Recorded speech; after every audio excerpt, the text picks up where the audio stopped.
Mariusz Siek, and I want to speak today why organizations don't use service model.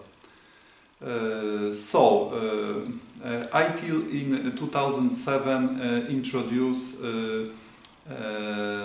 service model in the third version of library best practice, and in this model they shows that the service is the most important part of IT service management.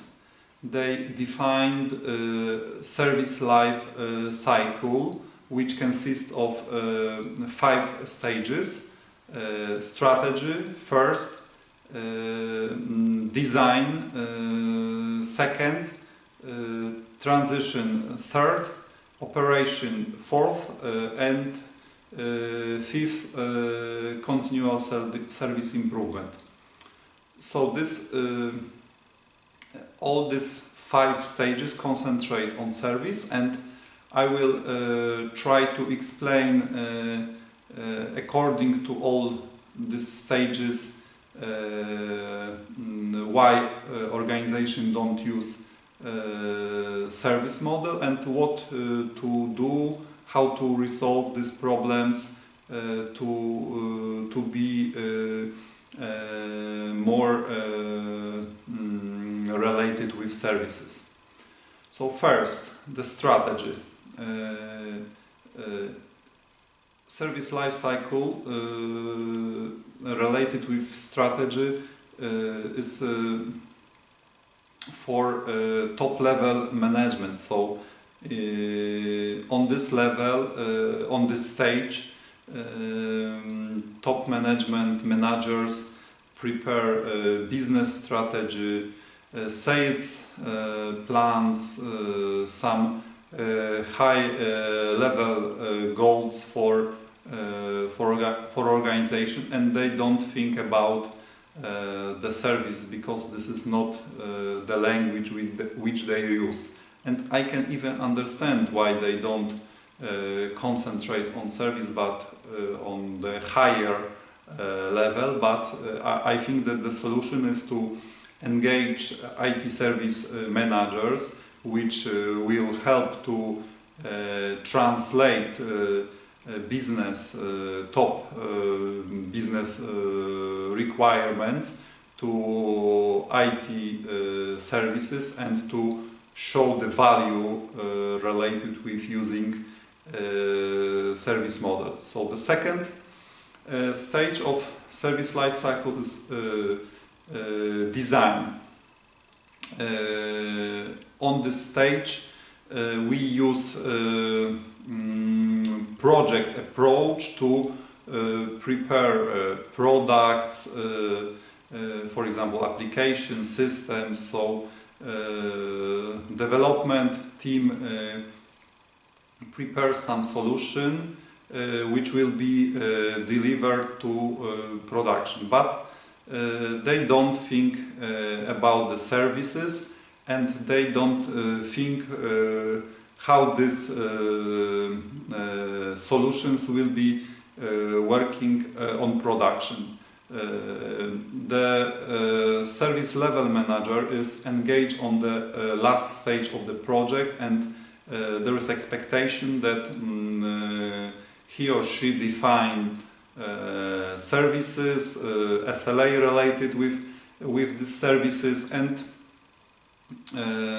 will confirm in tests that these requirements can be fulfilled on production. So what can we do to improve the situation and to resolve this problem on this stage? So first of all, we have to engage service level manager at the beginning of the project, not at the end, and service level manager will define non-functional requirements related with SLA. Second, we should treat project should treat non-functional requirements in the same way as functional requirements, and should have sufficient resources, human resources or money to deliver these non-functional requirements and to verify them. And the third, we should carry out non-functional tests which will confirm that these SLA requirements can be fulfilled and that on production the service will be working correctly. The third stage is in service lifecycle is transition. Transition concentrate on systems which will be deployed on production. They define service request for change, so defined what will be implemented on production. Development teams don't prepare knowledge database and all relevant information which will help to maintain this solution after deployment on production. So what we can do to help resolve this problem? First of all, we should raise requests for change for services, not for systems. Second, development team should prepare knowledge database and known error database and share these databases to maintenance team who will be responsible for this solution on production. And the third, persons from maintenance teams should be engaged to the stage of development to know to get to know the solution better before this solution will be deployed on production. Fourth service lifecycle stage is operation. Rarely on this stage we concentrate on services. Maintenance teams are responsible for application, for systems. There are different maintenance teams. Some maintenance teams are responsible for infrastructure, some of them for applications. And if we have some issue, some problem, there is difficult to find who is responsible for the whole service and how to resolve this problem quickly, because maintenance teams shows that by our side is working everything correct. Probably the problem is in the second or third maintenance team. So we don't have the owner of the service. We don't have properly defined ITSM tools which is used by user to raise an issue, so it's not working correctly. And is that possible to improve the situation? Yes. So first of all, we have to define the role of service manager, service owner. So the role who will be responsible for the whole service apart from different maintenance team. The second, we should have ITSM tool which is correctly prepared to raise an issue to services, not to systems, applications. And the third, we should make a training or a campaign for users to improve the awareness of service model and to teach them how to raise issues to services, not to application. The fifth stage of service lifecycle is continual service improvement, and this stage is, I can say, the worst.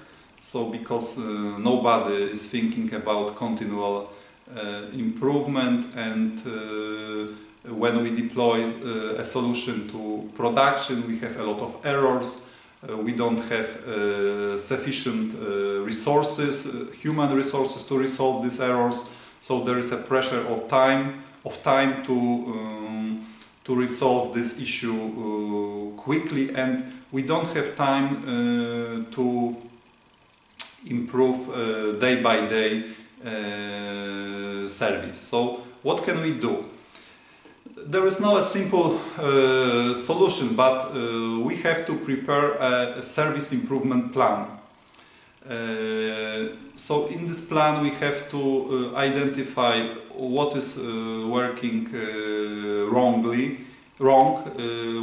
what can we do to improve it, how we can do it, how we will measure that we will achieve our goal, and we should start step by step with small steps, not all issues, but for example simple matters which can we improve, and in this way we can start to running this stage. So I think that I explain in short words service life cycle and all problems related with the stages according to service model, and I hope that it will improve the awareness of service model, and it will be with advantage for business and for IT. So if you have any question, please write the comment below this video. From my side, thank you for today, and see you soon. Bye. Mariusz Siek.